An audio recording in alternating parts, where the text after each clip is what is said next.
Comme je vous le disais en titre, notre invité ce soir, il se nomme Lamine Dramé. Bonsoir.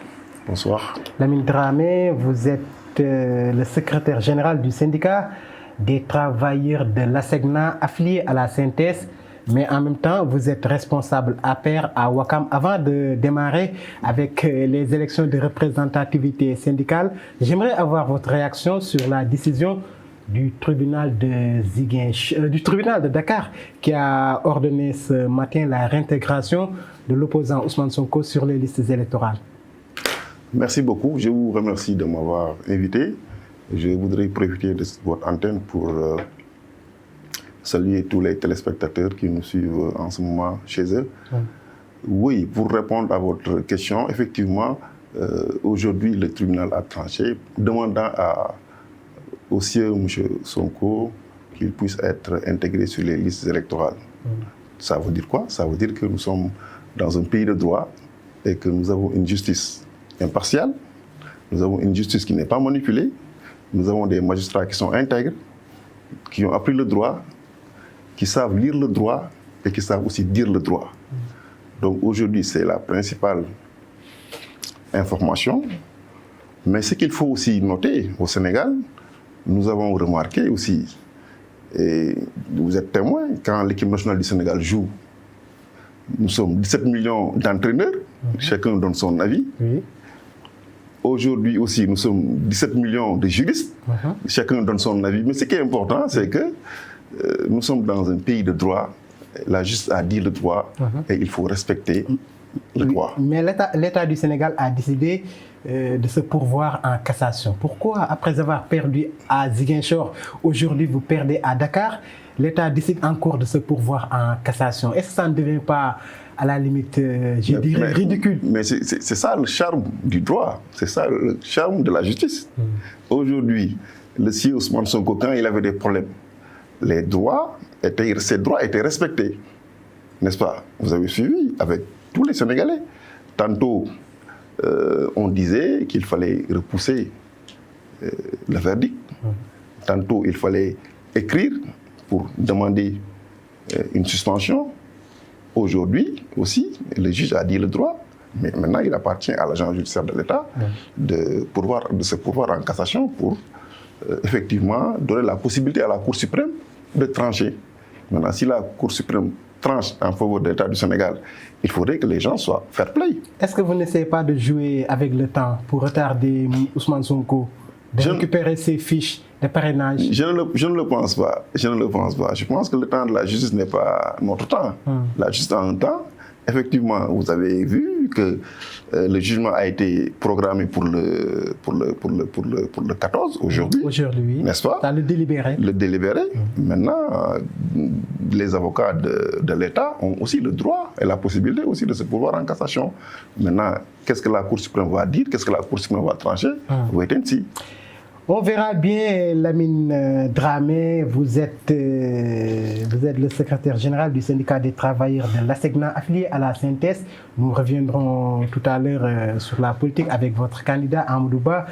Votre caution a été déposée aujourd'hui, mais parlons des élections de représentativité syndicale. La synthèse a triomphé à ces élections. Quel est votre secret? Oui, le secret, c'est que nous sommes une centrale de droit. Nous ne disons pas des choses qui sont contraires au droit. Nous disons la vérité aux Sénégalais, nous disons la vérité aux travailleurs. Et je rappelle que ce sont les premières élections de représentativité se sont déroulées en 2011. La synthèse était sortie victorieuse.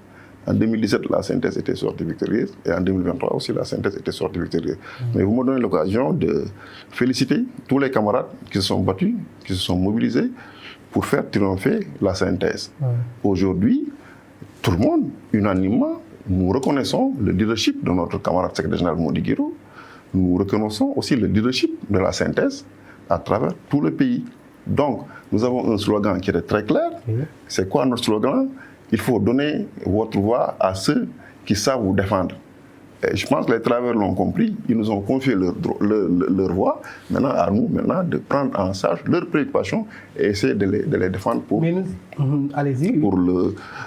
pour la satisfaction des travailleurs. Nous avons remarqué au niveau des centrales syndicales, apparemment, il n'y a pas une alternance générationnelle. Depuis des années, on voit les mêmes têtes. Pourquoi?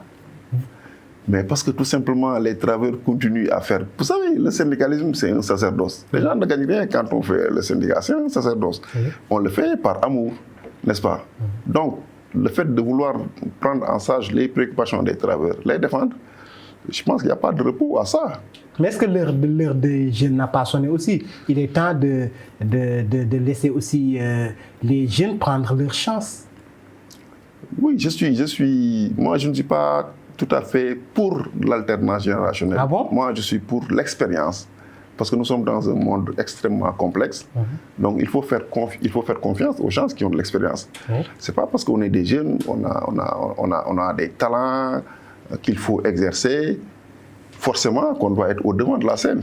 Aujourd'hui, pour être au devant de la scène, je considère qu'il faut avoir de l'expérience.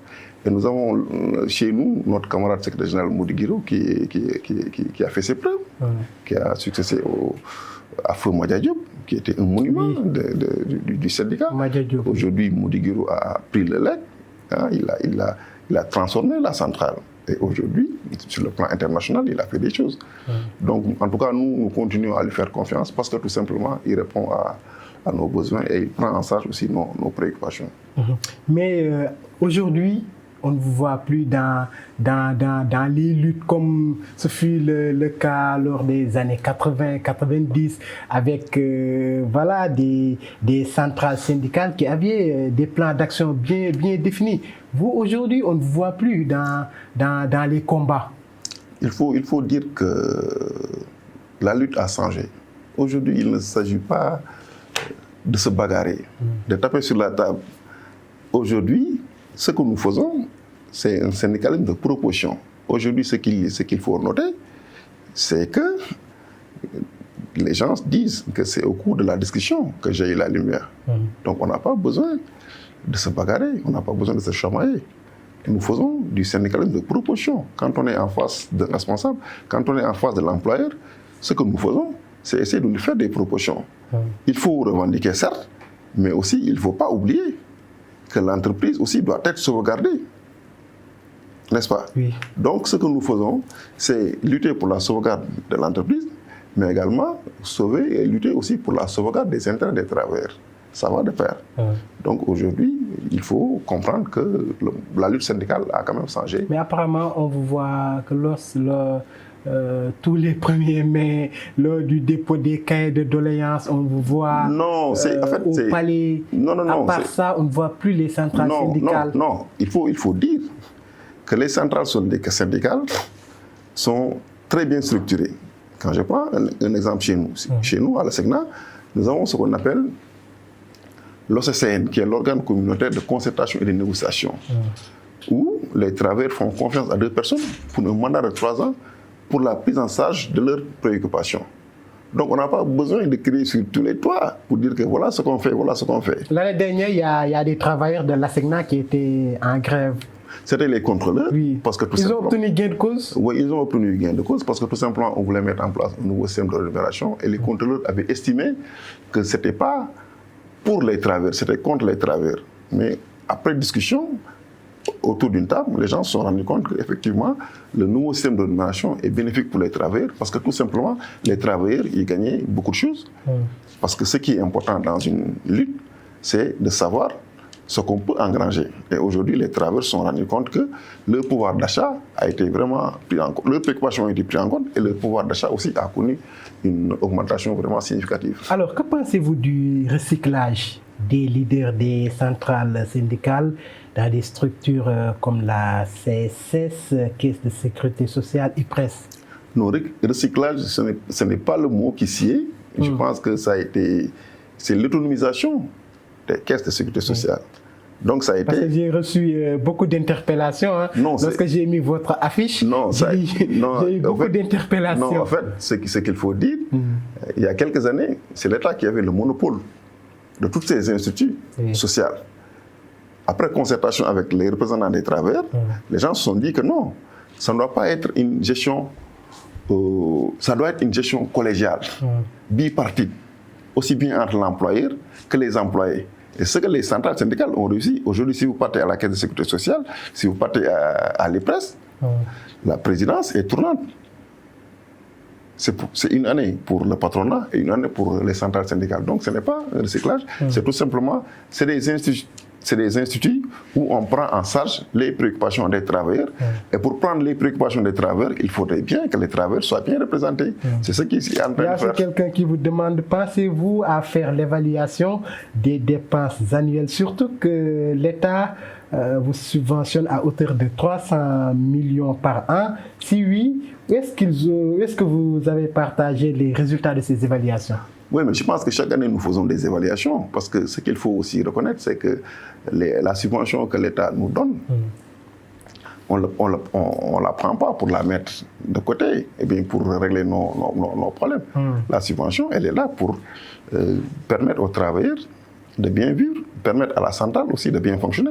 Il faut aussi reconnaître que la centrale fait face à beaucoup de dépenses. Aujourd'hui, le secrétaire général Mody Guiro était le président de la CIC Afrique. Il lui arrivait de participer régulièrement à des colloques internationaux. Il lui arrivait aussi de prendre part à des réunions de travail dans le monde entier. Et j'en veux pour preuve, chaque année, nous partons à l'Organisation internationale du travail à Genève pour représenter les travailleurs. Donc tout ça, ça représente un coût. Et vous n'êtes pas sans savoir que la cotisation syndicale dans une entreprise, c'est 1000 francs, c'était 500 francs, après on l'a augmenté à 1000 francs. 1000 francs, c'est quasiment epsilon, ce n'est quasiment rien du tout. Donc effectivement, on a besoin de la subvention de l'État pour prendre en charge nos préoccupations. Mais vous, au niveau de la presse, l'État vous subventionne.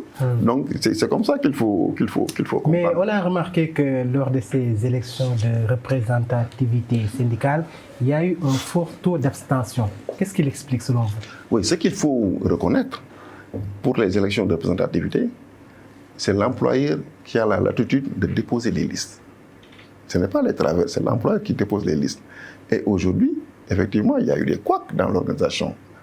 Nous avons constaté qu'il y a un fort taux d'abstention, parce que tout simplement, il y a des camarades aussi qui sont allés dans le bureau de vote, dans le lieu de vote, qui n'ont pas vu leur nom sur les listes. Tout ça, c'est des couacs qui sont imputables à l'administration, non pas au syndicat, mais à l'administration. Mais il faut aussi reconnaître que le vote s'est déroulé au cours d'un jour ouvrable. Ça aurait été un dimanche ou un samedi, peut-être les travailleurs seraient beaucoup plus mobilisés pour aller voter, mais le vote a eu lieu un mardi, et un mardi, tout le monde sait que c'est un jour ouvrable. Mais on a l'impression que Lamine Dramé, que presque toutes les luttes syndicales sont souvent gagnées par la CNTS FC. Dans le domaine éducatif, c'est souvent le QSEMS, SAEMS. Voilà, dans le domaine de la santé, on entend Andeguesem. Pourquoi on n'entend pas les autres centrales syndicales? Non, en fait, non. C'est quoi? Non, ce que vous entendez, c'est des syndicats de base. C'est des syndicats de base qui sont affiliés à des centrales.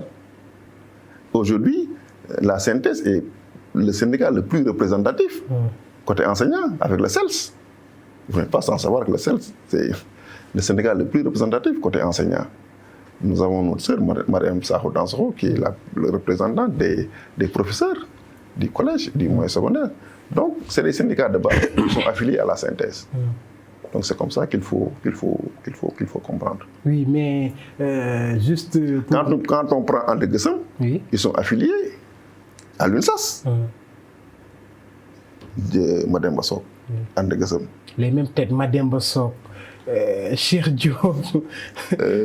Pourquoi? Quand est-ce que les jeunes aussi seront au devant de la scène? Parce que les travailleurs continuent à leur faire confiance. Ben, il faut prendre acte.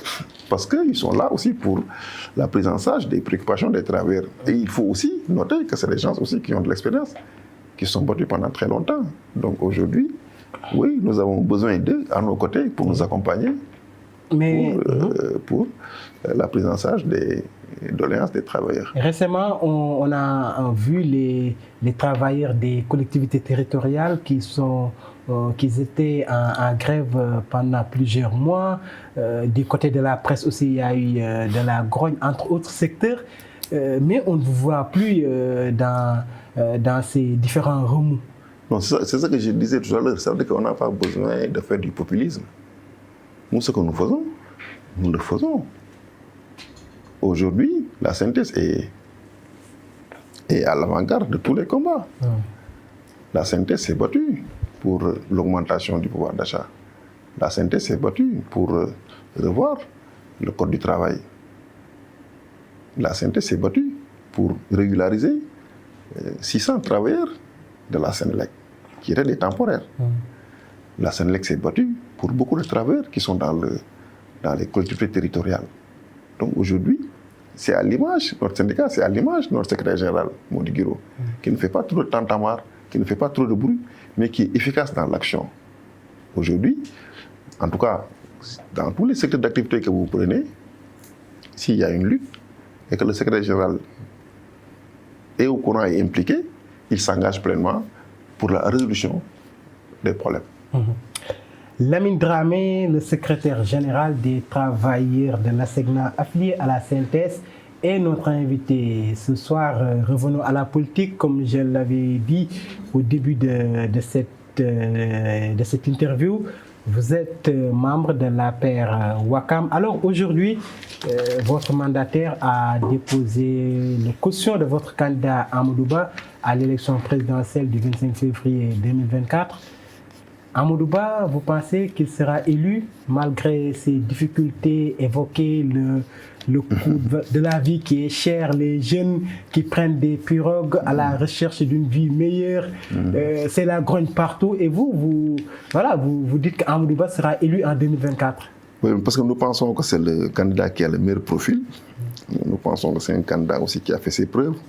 Figurez-vous qu'il fut ministre de l'économie et des finances. Effectivement. Avant d'être ministre de l'économie et des finances, il fut aussi directeur général des impôts et des domaines. Il fut aussi ministre des Affaires étrangères et aujourd'hui Premier ministre. Oui, valablement, nous pensons que c'est le candidat qui a le meilleur profil pour continuer l'œuvre gigantesque que le président a tracée. Et pourtant, il y a eu des dissidents dans votre camp. Il y a Ali Ndiaye, Mamboy Diao, Mohamed Boun Abdallah Dionne. Mais c'est normal, c'est la politique. La politique, c'est le choc des ambitions. On ne peut pas interdire à un militant d'avoir des ambitions. Le Sénégal est un beau pays. Si aujourd'hui vous-même, vous avez l'ambition de diriger le pays, mais rien ne vous empêche de le faire. Il suffit juste d'être en conformité et ne pas être en conflit avec la loi.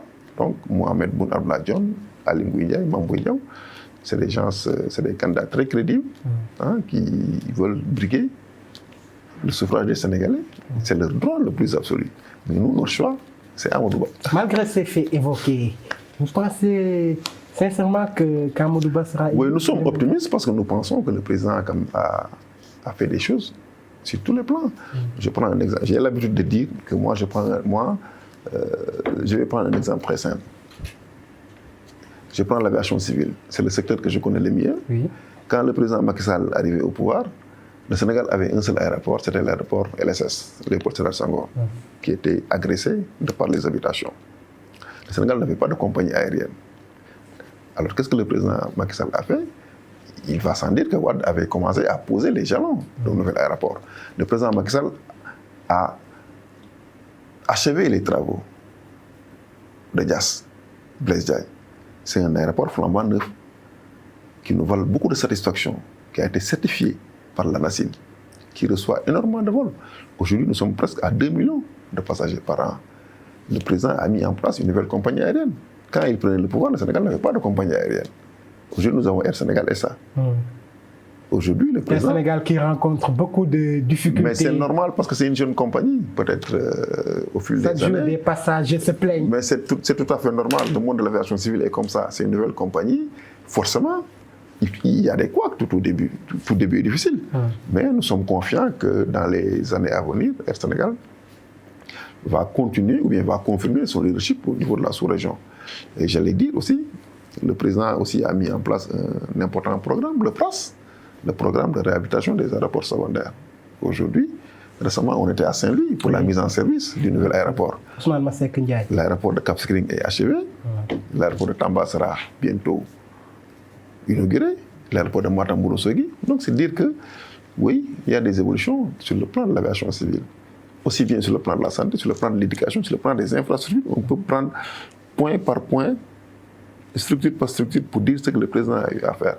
Donc là, on est en train de parler de l'aviation civile parce que c'est le secteur que je connais le mieux, c'est le secteur que je maîtrise le plus. Mais vous êtes d'accord avec moi que le président a fait des efforts sur le plan de l'aviation civile. En tout cas, nous qui sommes à l'aviation civile, nous savons qu'il a pris le pays, il a pris l'aviation civile à un point A et il l'a ramené. Dernièrement, à Fatick, voilà, il a dit que vous, les responsables du pouvoir, vous ne défendez pas son bilan. Oui, et ça, c'est une tare de notre région. Les gens ont peur d'aller dans les plateaux pour défendre le bilan du président de la République. Ce n'est pas une honte d'être jeune et de dire que j'appartiens à la génération Macky Sall. Ce n'est pas une honte de dire que je suis de Benno Bokk Yakaar. Ce n'est pas une honte de dire que je suis à l'APR, je soutiens le président Macky Sall. Aujourd'hui, moi, je suis tout à fait à l'aise. Et je suis tout à fait à l'aise et même heureux de montrer à la face du monde que je suis maquiste. Je suis avec Macky Sall parce que quand je le choisissais comme leader en 2009, il avait mis en place un programme qui consistait à rendre le Sénégal, ou bien à tirer le Sénégal vers l'émergence. Et aujourd'hui, 14 ans après, on se rend compte que, oui, le Sénégal est sur la bonne voie, le Sénégal est sur les rampes de l'émergence. Et si nous continuons à le soutenir, je pense que on continuera à avoir beaucoup de satisfaction. Et ce matin, j'ai traversé le BRT. J'ai vu l'œuvre gigantesque que le président Macky Sall a fait, qu'il va léguer à la génération future. J'ai pris le terre, je suis parti à Diamniadio. Je me suis rendu compte que, effectivement, le président de la République a fait des efforts incompréhensibles. Donc, Amadou Ba a un bilan de campagne. Mais s'il parle de continuité, est-ce que voilà, oui, les Sénégalais vont voter pour lui alors? Parce que nous voulons la continuité. Oui. Parce que non seulement l'État, c'est une continuité, mais aujourd'hui, oui, pourquoi ne pas dire qu'il faut la continuité? Parce que le président a réussi à réaliser de bonnes choses.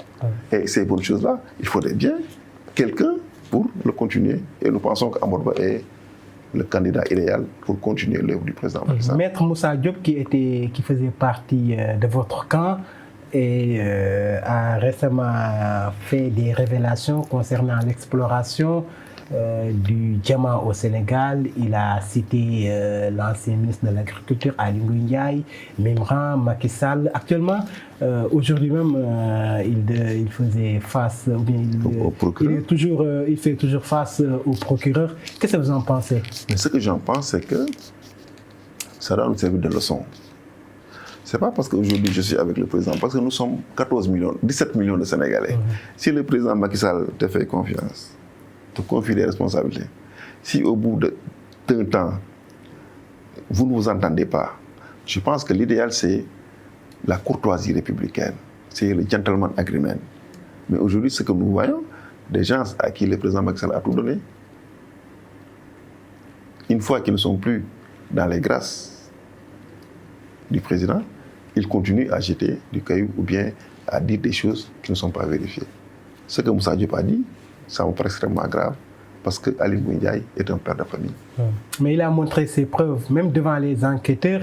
Voilà, il maintient ses propos. Oui, mais vous avez entendu le directeur général des mines, effectivement, qui a démenti. Aly Ngouille Ndiaye qui a démenti aussi. Qui a démenti. Il a même déposé une plainte. Voilà, entre la parole de Moussa Diop et la parole du directeur général des mines, vous allez croire à quelle parole? Moi, je crois que, oui, Ousmane Cissé dit la vérité parce qu'il fut pendant 7 ans directeur général des mines. Donc personne ne connaît les mines mieux que lui. Donc Moussa Diop, ce qu'il dit, ce qu'il fait, il parle tout simplement pour avoir le buzz, pour que les gens puissent prêter attention. On voit souvent ces révélations à la veille d'une élection présidentielle. Qu'est-ce qu'il explique? C'est dommage et c'est malheureux, parce que tout simplement, les gens, ce qu'ils cherchent, c'est le buzz. Et c'est pas comme ça. On ne peut pas gouverner un pays de par le buzz.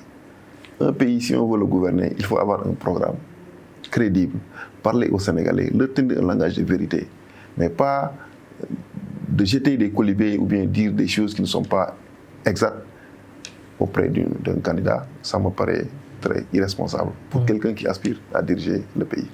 Lamine Dramé, merci. C'est moi qui vous remercie. Je rappelle que vous êtes le secrétaire général du syndicat des travailleurs de l'ASECNA, affilié à la CNTS. En même temps, vous êtes responsable APR au niveau de Ouakam. Merci d'être venu sur notre plateau. Merci à vous également, chers téléspectateurs, de nous avoir suivis. Je vous donne rendez-vous demain s'il plaît à Dieu. Bonsoir.